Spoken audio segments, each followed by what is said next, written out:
Presiden Joko Widodo di ultimatum mengangkat kembali Novel Baswedan sekaligus membatalkan hasil tes wawasan kebangsaan pegawai KPK. Presiden Jokowi pun hanya diberi waktu 3 kali 24 jam untuk memenuhinya. Tuntutan itu disampaikan Badan Eksekutif Mahasiswa Seluruh Indonesia dan Gerakan Selamatkan KPK.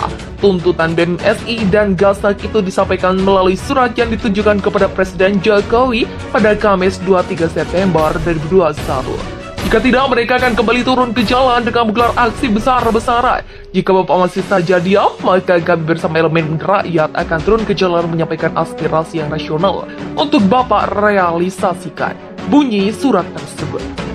BMSI dan GASAK juga menyinggung komitmen Presiden Jokowi yang berjanji akan menguatkan KPK melalui beberapa cara. Demo mahasiswa di DPR menolak revisi Undang-Undang KPK, seperti menambah anggaran dan penyidik serta memperkuat lembaga yang kini dipimpin Firly Bahuri itu.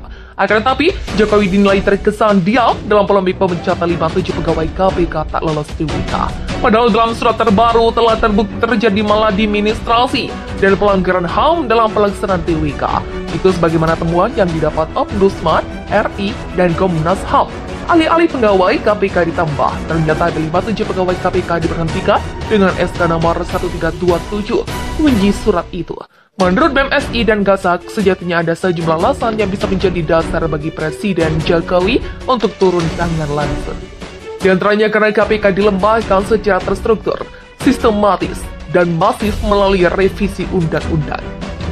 Aksi mahasiswa turun ke jalan sampaikan 13 tuntutan kepada Presiden Jokowi. Ini rincian tuntutannya. Sebuah video menunjukkan sejumlah mahasiswa turun ke jalan untuk sampaikan aspirasi kepada Presiden Joko Widodo. Aksi itu dilakukan saat Presiden Jokowi akan meresmikan bendungan benda di Desa Nginden, Kecamatan Sawo, Ponorogo, Selasa 7 September.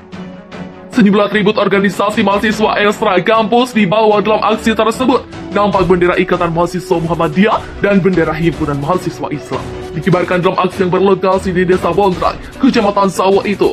Sejumlah poster dengan berbagai tuntutan juga dibentangkan dalam aksi tersebut. Salah satunya adalah tuntutan untuk mencabut Undang-Undang Omnibus Law.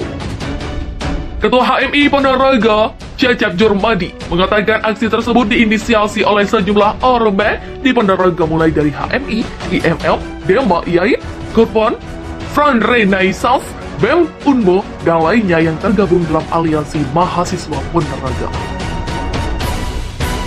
Ada 13 tuntutan yang disiapkan mahasiswa dalam aksi tersebut, mulai menuntut agar kasus pelanggaran HAM segera diselesaikan, terutama kasus Munir. Lalu pencabutan Undang-Undang Omnibus Law, memberhentikan PPKM hingga menolak adanya wacana amandemen Undang-Undang Dasar 1945. Khususnya untuk PPKM yang terus-menerus diperpanjang ini membuat ekonomi kecil menengah semakin sulit, kata Cecep Selasa 7 September. Sementara pemerintah tidak melaksanakan Undang-Undang Nomor 6 Tahun 2018 tentang karantina wilayah, malah justru memilih penetapan menerapkan PPKM yang terus-menerus diperpanjang. Data dari bulan September 2020 sampai Maret 2021, angka kemiskinan kita naik 7,89%. Begitulah lanjutnya. Penerapan PPKM di Ponorogo juga dinilai cacat, tidak efektif untuk menekan angka penularan COVID-19. Ketika daerah lain sudah level 3, Ponorogo level 4 sendiri akan ketidakseriusan. Ada ketidakseriusan dari pemerintah untuk mengevaluasi secara substantif sehingga bisa menghasilkan kebijakan yang konkret. Begitulah tugasnya. Pengamanan aksi unjuk rasa sendiri dinilai Cecep sangat berlebihan dan petugas terlalu represif.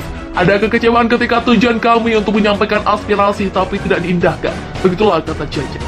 Sudah ada surat pemberitahuan rencana aksi kurang lebih 9 pagi, kita sampaikan tapi surat dikembalikan. Begitulah lanjutnya. Padahal menurut Cecep, surat penyampaian aspirasi hanya bersifat pemberitahuan, bukan bertujuan diizinkan atau tidak diizinkan.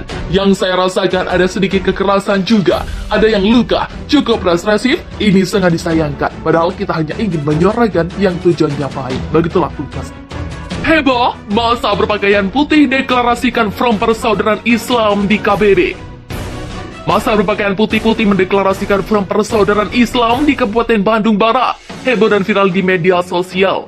Dalam video berdurasi 1,51 menit itu, tampak massa duduk berkumpul sambil mendengarkan seseorang berbicara. Kami pengurus DPD, DPW, DPC, beserta Front Persaudaraan Islam se-Jawa Barat dari 27 kabupaten kota, serta para alim ulama Habib dan para aktivis keadilan sejahtera Jawa Barat mendeklarasikan kendaraan baru perjuangan umat Islam di Jawa Barat, tutur seorang pria dalam video tersebut. Pria dalam video itu juga menyebutkan bahwa tujuan deklarasi untuk membela agama, bangsa, dan negara kesatuan Republik Indonesia dengan nama Front Persaudaraan Islam Jawa Barat. Sementara lambang dan ketentuan akan diberitahukan kemudian. Demikian deklarasi ini kami sampaikan, tulus dan ikhlas, begitulah ujarnya. Di akhir video, pria yang berbicara melalui pengeras suara menyebutkan daerah Bandung Barat dan 28 Muharram 1443 Hijriah bertepatan dengan 5 September 2021 Masehi, dan kemudian diakhiri dengan takbir. Dikonfirmasi hal ini, Kasatpol PP KBB Asep Sahabudin mengatakan sudah mengetahui adanya video viral tersebut. Saat ini pihaknya tengah menelusuri di mana dan kapan tepatnya deklarasi tersebut dilaksanakan oleh massa dari FPI. Informasi sudah didapat, masih menelusuri di mana dan kapan. Jadi itu baru gambar video saja. Kami juga belum tahu posisi kegiatan itu di mana lokasinya, ujarnya saat dihubungi Rabu 8 September. Pihaknya belum bisa menindak peserta deklarasi ataupun memberikan sanksi pada penyelenggaranya, karena perlu dipastikan dulu dari mana sisi pelanggarannya. Pastinya informasi tersebut sedang ditelusuri oleh anggotanya. Lihat dulu dari sisi mana pelanggarannya. Yang jelas, ini kan masih PPKM level 3. Sekarang lagi ditelusuri anggota dan ditindaklanjuti ke lapangan. Begitulah ucapnya. 6 bulan penyelidikan belum ada tersangka dugaan korupsi PDAM Gresik. Aliansi LSM serbu kantor Pemkab. Aliansi Lembaga Swadaya Masyarakat yang tergabung dalam gerakan penolakan lupa getol menggelar unjuk rasa mendesak KPK untuk mengusut kasus dugaan korupsi di PDAM Giri Tirta, Kabupaten Gresik, Senin 13 September 2021. Sebab sudah beberapa bulan penyelidikan dugaan korupsi berhenti, unjuk rasa tersebut berlangsung di halaman kantor DPRD Gresik di Jalan Ki Haji Wahid Hasim Gresik. Masa berorasi mendesak dan membagikan sembako kepada masyarakat miskin kota sebagai simbol kemiskinan akibat tingkah laku para koruptor. Koordinator lapangan unjuk rasa, Saifuddin mengatakan penyidik KPK telah meriksa para pejabat PDAM Giri Tirta dan rekanannya sejak Maret 2021. Tapi sampai saat ini atau hampir 6 bulan belum juga tersangka. Menurut Saifuddin, penyidik KPK dikabarkan telah meminta keterangan dari para pihak, di antaranya mantan direktur PDAM yaitu Muhammad dan para rekanan pengadaan air bersih yaitu PT Dewata, Bangun Tirta, dan PT Drupadi Agung Lestari. Proyek pengadaan air bersih yang dibidik KPK yaitu tahun 2012 dengan total nilai investasi sebesar 133 miliar. Proyek itu melibatkan PT Dewa Bangun Tirta yang mengerjakan pekerjaan senilai 47 miliar dan PT Drupadi Agung Lestari sebesar Rp 86 miliar. Dari para pejabat di PDAM Gresik sudah banyak yang dimintai keterangan, namun hampir 6 bulan belum juga ada tersangkanya, kata Saifuddin. Lebih lanjut, Saifuddin mengatakan dampak dari dugaan korupsi di PDAM Giri Tirta Gresik mengakibatkan pelayanan air bersih tidak mengalir ke masyarakat Gresik. Selain itu, kemiskinan juga semakin dirasakan masyarakat, sebab seharusnya uang untuk rakyat kecil diduga dikorupsi oleh pejabat-pejabat PDAM. Kita membagikan sembako dan vitamin kepada masyarakat kecil sebagai simbol kemiskinan di Gresik semakin dirasakan masyarakat, di mana air bersih tidak mengalir, akibatnya warga harus mengeluarkan uang